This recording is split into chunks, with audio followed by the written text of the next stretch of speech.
Magandang umaga, ngayon po ay araw ng Martes, April 9, 2024 at narito po muli ang update sa lagay ng panahon. Ayon sa Pag-asa, magpapatuloy ang mainit at malinsangang panahon sa ating bansa ngayong araw. Dulot po yan ng pag-iral ng easterlies o mainit na hangin na nagmumula sa dagat Pasipiko. Walang bagyo o low pressure area na minomonitor sa loob at labas ng PAR na maaaring makaapekto sa ating bansa.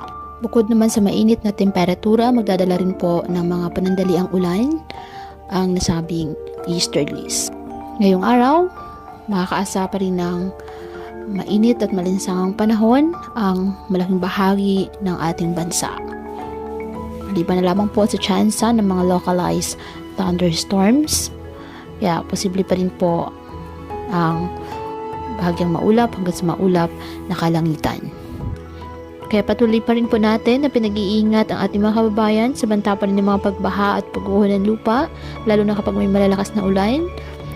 At ugaliin po na magdala palagi ng payong o kahit anong panangga sa ulan o kaya naman sa init ng araw kapag lalabas po ng ating mga tahanan.